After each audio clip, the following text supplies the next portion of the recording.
Hi everyone, my name is Lily. I'm a social worker with Child Protective Services, and I made this channel to just talk about my experience and hopefully help anybody out there. Um, and I've been wanting to record this type of video reaction type where I can talk about, oh, this way. Um, I can't see myself. I just see the screen that you see in the little square. So I'm gonna be pointing all over the place and looking everywhere except where you need me to look.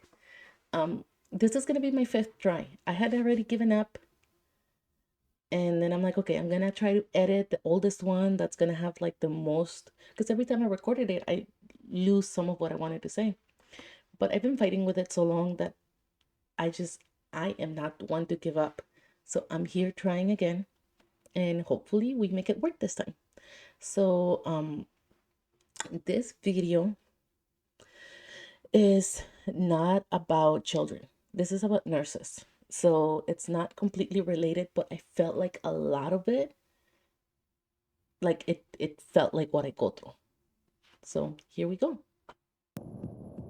2 years into the pandemic, COVID is surging. America's frontline nurses are overworked, burnt out, and quitting in droves. That's the The same H is for for us. hospital, not hotel. Treat me with respect. We're As not. Omicron pushes hospitals to the brink, I mean, I guess we kind of technically can ask for respect, but people go to hospitals for help usually. They don't come to us. We go to them and demand to help them. America is facing a national nursing shortage. But it's not patient abuse that is ultimately driving the crisis. I literally don't even want to be a nurse anymore. Like, this shit sucks. It's not emotional trauma. I hate my job and I don't want to go back. It's not even COVID. I cannot do this anymore. The biggest force that's driving nurses away? Greedy hospitals. I could no. So it's not gonna be greed necessarily for us, but hold on, a lot of it applies. I could no longer work in critical care under the conditions I was being forced to work under with poor staffing, and that's when I left. To maximize profits, American hospitals have been intentionally understaffing nurses for decades, long before the pandemic. What the hospital industry doesn't want you to know is that there's never been more licensed nurses in America. Hospitals just aren't hiring them. It's a bit different for us. It's not like their social workers are not being hired. It's just they don't stay. They don't stay. We are constantly hiring, at least in my county. I don't know how it is everywhere else. We're constantly hired, but we're never fully staffed. There's not a shortage of nurses. There's just a shortage of nurses willing to work under those conditions. If you That's it. don't have enough nurses, patients will die. They will become sicker and they will die. So this is one of those things where I'm saying, it doesn't relate to 100% because everything, every day, nurse's job is life and death. Maybe not every single patient, but a lot of them, especially in the emergency room. But as you can see by watching the news, any given day, Child Protective Services does deal with life and death. And it's children being hurt in foster care, but the majority of what we see is children going back home too soon, going back to homes where the parents haven't really learned their lessons and changed their ways, or staying in dangerous situations and being overlooked. If you're in the hospital, your chances of dying go up by 7% for every additional patient your nurse has to care for. If you push me past my limit, past my capacity of being able to multitask, something's going to get missed. And when I say something, I'm talking about your mother. I'm talking about your father. Yeah, that's where we're at, and that is what we advocate a lot for. the more work that we have to do. We're not complaining about having to do the work. That's not what it is. It's not complaining about having to help the families. It's just that the more families we have and the more requirements for each case, the more paperwork that needs to be done, that's less time we are able to spend with the families. So I don't know if there's a statistic like this for more people, your chances of dying by the number of patients your nurses has. But one of the things that is like the biggest predictor for good outcome in child welfare is uh, social worker family engagement. So being able to dedicate that time to connect with the family, to be able to make them see that we're trying to help, so that they, just establish a working relationship with them. When we are overworked, when we have too many things to do, where it's just one more thing to check off the list, that connection doesn't happen. So those good outcomes decrease. There have been many instances where patients that die that shouldn't have died. I know that unequivocally. Families, they feel like you've done the best job that you can. And the reality is we're not. There is definitely so many times that we've seen kids staying out of the home longer than they need to, or that I go back home before we really truly think the family's ready, because of that bureaucracy, because the social worker is not the one making the decisions. We are just compiling the information, trying to do a little bit of case management, and the ultimate decisions are the supervisors, managers, the court. Especially for sending a child back home when an open case, most of the time, we do have that discretion to do it without going back to court. But the way we do it in my county is with the kids' attorneys. Okay, so we have to convince the attorneys first before we're able to move there. And a lot of the times, when that gets delayed is because I didn't have the time to collect the information that was needed. I didn't have the time to, with everything that needs to be done, calling a therapist to get their update is like the least of my worries. When I have to choose between seeing a child, talking to a parent, getting somebody set up, and talking to a therapist for a progress update, that's the bottom of the least important, least urgent one. So then, if by the time that I'm trying to make this happen, I still haven't had the time to request the information, then it delays it. It delays what we have to do. Sometimes we just forget that that's something that we have to do. Or, for example, checking if police have gone out to the home. That's not something we do in every single case. But if it's a situation where we know the parent regularly engages in criminal activity that might put the child at risk, there's domestic violence in the home, there's drug activity in the home, then we might want to check that before making any progressions on the case. But it's because we don't do it too often, it's not on the forefront of your mind, it gets forgotten. So when we come to that decision and I'm consulting with my supervisor, they're going to ask me, so when was the last time you checked that?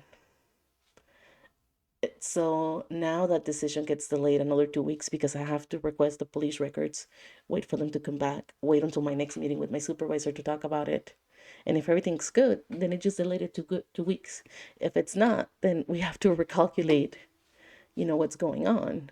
Did we miss something? Do we have to backtrack further? It it's a case by case situation, but it does affect everybody. Maybe not to the same extent, but it does affect everybody. I felt like I did a bad job. I felt less than the nurse that I know I am. And I started to cry all the way home. Can I make another Very shift? common. Can I do this again tomorrow? Get in my car and drive here and do this again. The system was Yeah. already broken. COVID has just made it way Absolutely. worse. In one 12-hour shift, we had 6 patients die under the age of 50. And as quickly as they got those beds cleaned, there was more patients there. A patient grabbed my hand and he begged me to not let him die.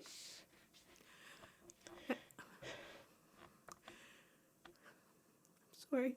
And I told him that we would do everything we could within our power. And I felt like I was ready to fall apart, but I couldn't because the patient in the next room needed me. This one always gets me. I watched this video 6 times now, and this part always hits a little because, like I said, it's not exactly the same. COVID hasn't affected this as much as it has for the medical profession, but it definitely has. Having to switch to work from home where we don't have the resources we're used to having, we're basically relearning how to do the job from afar.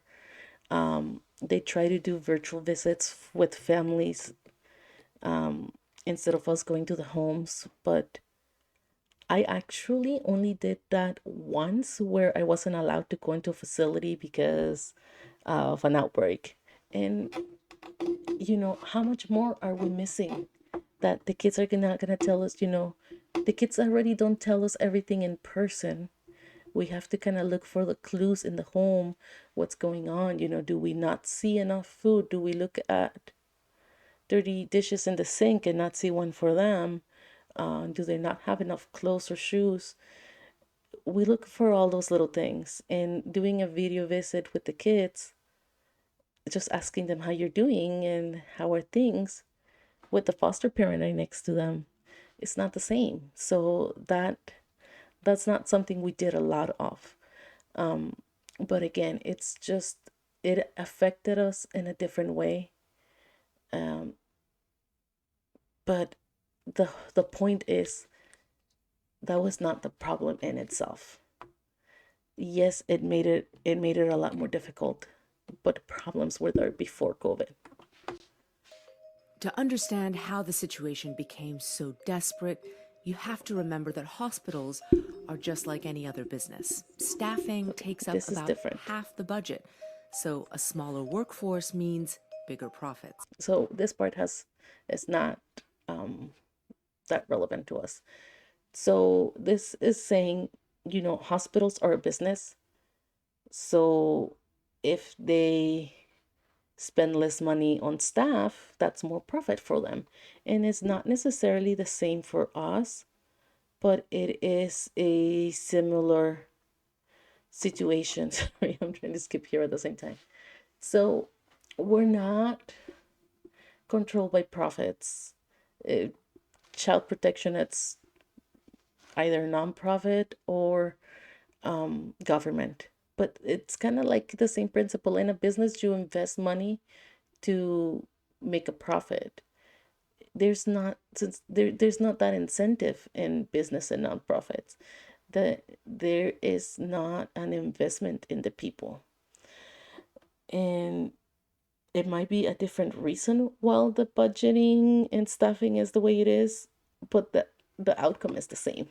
The most annoying thing that was ever said to me in my career by an administrator was, "We know you guys need nurses, but it's not in the budget." Yeah, The we know you situation need is more. dire. More than Too 40% of bad. nurses are thinking of leaving the profession. I hope to be able to leave the bedside I'm sure this is more within for this us. year. I don't know how long I can do this. Physically, mentally, emotionally. I will never work in a hospital setting again. I will never subject myself to that sort of frustration, and I will never be part of what's being done to patients in a hospital that way. So this is what my biggest contention is. And I've gotten in some online discussions over this because I've been saying this for years. The people that leave first are the most qualified, people that can very easily get hired somewhere else. So in my county, and I know it's not the same everywhere, they hire bachelor's level. Some places only hire masters. I have a bachelor's. I don't think a master's is necessary for this kind of work with the right training. maybe because I have a specialization in child welfare for my bachelor's and my internship. So it might, I don't know if it's the same for everybody or not. Um, that's just my personal feelings, right? But what I do see is the people that leave are young with the masters after um, putting in their 2 years that they need to pay back to the state. Um, Let me backtrack a little. The program that I completed my degree with, the the county or the state of California has a contract with schools where they help give a stipend to students. It's like 35 masters and like 10 bachelors, something like that, right? To finish your degree and for the year you do your internship, they give you a little bit of money so you can afford to not work as well, right? And put in the effort in exchange for making a commitment to work for child welfare anywhere in the state. Um, so a lot of people that graduate come to work for the county right away, brand new off school, which, if you ask me, is not the best because I've been there. I wasn't the most mature right out of college to do this kind of work. Um, but I mean, it guarantees you new hires every single year. Um, the problem is they don't stay, especially when you have a master's degree. You're able to get an okay paying job anywhere else. And if you add to that experience in the most difficult type of social work, it's so much easier for you to get hired somewhere else. Now, it doesn't mean that only people that have masters can get hired elsewhere. It's just like it's easier and it makes more financial sense for them. For me, with the bachelor's level education, even though had 13 years of experience, to get a job at a nonprofit, I would be making half my income, which for some might be doable. For me, it's not because I have to support my family. So I have to balance that. I have to balance being overwhelmed with the work constantly and make that decision, like they said, to put myself in that situation, but like voluntarily. Because this is a discussion that I've had with like every therapist I've had. Why don't you just quit your job? And it's not that easy. So I always say the people that leave first are the most qualified. Those of us that stay behind are either completely burned out, that they don't care anymore. They're just waiting out their retirement. They only have a few more years. They're just waiting it out. Or they're stuck with no better job prospects. And there are some that are just, that being a social worker is their vocation, that they're doing it, that, I call these people like the real saints that put everything into the job and they do it out of some like higher calling or pureness of heart or whatever it is. So it's a very difficult situation, but that's the thing, is like we make the choice to put ourselves in this situation. To some it might feel like it's not even a choice, like you're stuck there, and for many years it felt like that to me, that I was just stuck there with no other options. But now that I've been going through my therapy, through this process, making the videos, I'm doing this because this is my calling. This is what I meant to do. I meant to help people.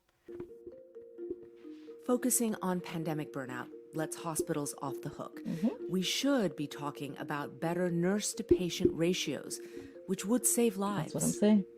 There really needs to be a systemic change from a legislative standpoint. Why wouldn't you limit the number of patients, human lives that nurses hold in their hands every day to a certain amount that's safe? The solution is simple. Pass common sense laws that limit the number of patients for each nurse. Pennsylvania and Illinois both have bills pending that would do just that. But a similar law in Massachusetts failed to pass in 2018, thanks in part to a $25 million campaign by the hospital lobby.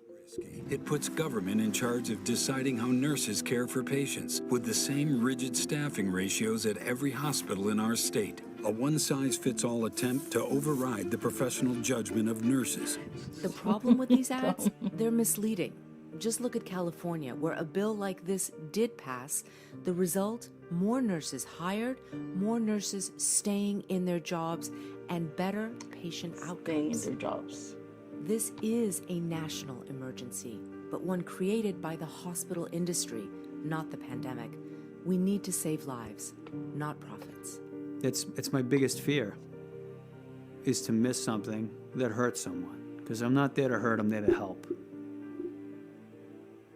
And we need more help.